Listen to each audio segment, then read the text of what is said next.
Well, according to reports, the Boston Red Sox have been looking to move a player. They have received trade interest in Masataka Yoshida and seem open to reworking their outfield and potentially trading him. So we basically wanted to explore if that would be a good option for the Diamondbacks. We know he's a very good player offensively. However, defensively, not so much. Not so much. Yeah. I don't know if I would frame it as the Red Sox are looking to trade Yoshida as much as just like people have called on him. Yeah, they've gotten some interest, and the Red Sox are in kind of a bizarre place as a franchise right now, where nobody really knows exactly what their long-term plan is. There's a lot of questions there moving forward. But yeah, if we look at Masataka Yoshida, his numbers from the 2023 season, as you said, offensively, there's a lot to like here, right? A 289 average, a 335 on base, 445 slugging percentage, 15 homers, 72 RBI, 0.6 wins above replacement. And he only struck out 14% of the time. Yoshida makes a ton of contact. The bat to ball skill is absolutely there. That's something that people, expected to translate when he came over to the majors last year, and it certainly did. But yeah, as you said, there are some real defensive limitations here. He played 87 games in left field in 2023. And he had -4 defensive runs saved, -8 OAA. Yikes. And if you're wondering how a guy can put up this good of offensive numbers and have 0.6 wins above replacement on Fangraphs, that's why it's using those StatCast defensive metrics, which were extremely poor for Yoshida in 2023. So what would be the option here? Just more of a DH as far as actually having him play in the outfield? Yeah, maybe he'd get a few reps in the Diamondbacks outfield. But yeah, he would be in my mind a potential DH option for them. Someone who can hit both righties and lefties. There is a decent split there, but he still hit 273, 347, 398 against lefties as a left-handed hitter, so he can certainly hold his own against both. The big hurdle here is his contract.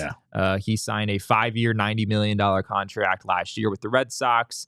There's now 4 years and $72 million remaining on that deal. It's $18 million per season.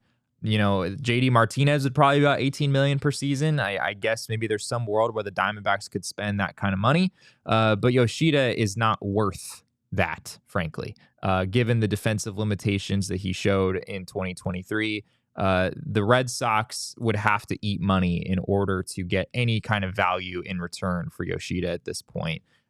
So yeah, maybe if the Red Sox brought it down to like $10 million a year that the Diamondbacks would owe, that would maybe work financially for the D-backs. Whether the D-backs would want Yoshida for 4 seasons, I guess, is another question here. I'm not sure you want to lock in a DH that many years down the road. We had this conversation about Ketel Marte just the other day. Do you want a shorter term DH so that you have the opportunity to move him over there if you see the need? So yeah, there's a lot more going against this than going for it, if I'm being totally honest. But there's at least some elements that would make sense. It doesn't match either timeline really, because I feel like what you're looking for is a younger guy, not somebody that's 30 years old, and that is going to be a part of the core essentially with Gabby Moreno, with Corbin Carroll, with Alec Thomas, those guys that are going to be here. Then you have the shorter time frame, which is essentially like the starting pitcher clock, the Zach Gallen, Merrill Kelly years that we have left. And I feel like right now, the main thing you really want to address is that period of time with shorter term deal, 2 years, at the most with a player, just because after those guys potentially are no longer part of the team, might not be a rebuild that is needed, but you don't want to necessarily commit to parts like long term like that might still be around. I mean, I don't know the direction they're going to go. I don't know what's going to happen with Zach Gallen. And I know we're going to talk about the MLB Network ranking him very highly, which definitely does not help our case to bring him back. But I do feel very much like you want to do everything you can to kind of have, especially players that you're acquiring right now, match up with the timeline a little bit better. Like Eduardo Rodriguez. Sure. That's fine, I think, and that at least you'd like to have one starting pitcher locked in beyond 2025. Beyond 2025, yes. You know what I mean? Like it would just not everything has to end in 2025. But yeah, I agree with you. The timeline here with Yoshida, the 4 years, I don't think that makes a ton of sense for the D-backs. Connor Mormon said in the chat for $18 million. per year. Give me JD for 2 years plus no assets given up. Absolutely. There it is. I do think, kind of like I said earlier, if this trade did happen, which I don't expect it to, but if it did, it would be the Red Sox eating probably a decent chunk of money here. The D-backs, there's no scenario where they would trade for Yoshida and pay all that contract. It would be, $9 or $10 million a year maybe. And even then, I don't think you're giving up huge assets because, again, Yoshida was worth 0.6 WAR this past season. If you're paying him $9 or $10 million a year, you probably shouldn't be giving up really much more than that in a trade.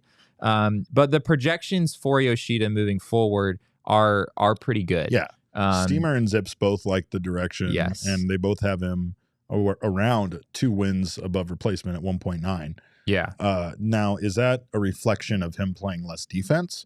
Or is that a reflection of potentially his defense being better than the atrocious That's a good question. year we had? Yeah, right? I imagine it's probably a combination of both. I haven't seen their depth charts break down and kind of what positions they're having in play. But Zips has him hitting nearly 300 next season. And that's just 296, 356, 457 from Zips. Steamer 291, 361, 460.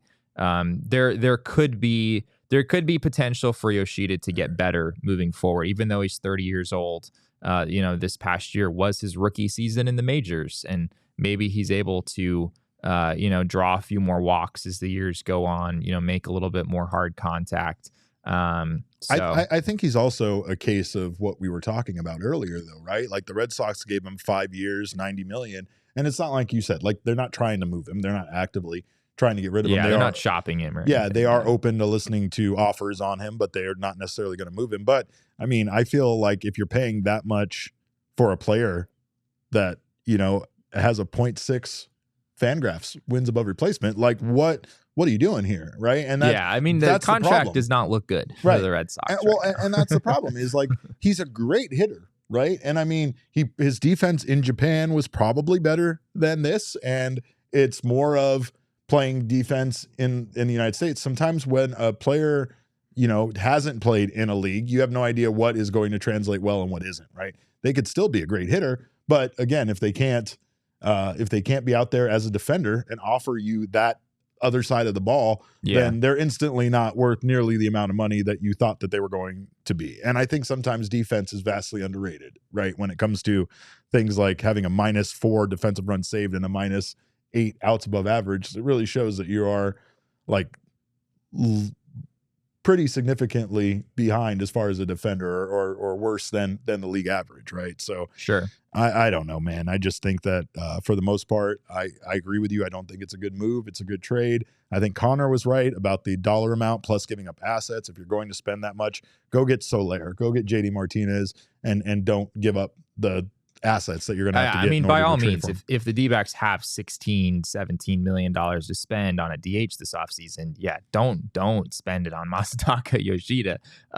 This would be if the Diamondbacks don't have $16, $17 million to spend and they go to the Red Sox and they're like, hey, can you eat half of this for us? Can you eat 7? Yeah. And then maybe that brings it down to the D-backs price range and they get themselves a DH who at least projects moving forward to be better than, Tommy Pham, to be better than some of those lower tier DH targets out there. But yeah, the 4 years thing, having 4 years remaining, regardless of what the AAV is that the D-backs would have to cover, that's a lot of years. So it's probably more years than the Diamondbacks would want.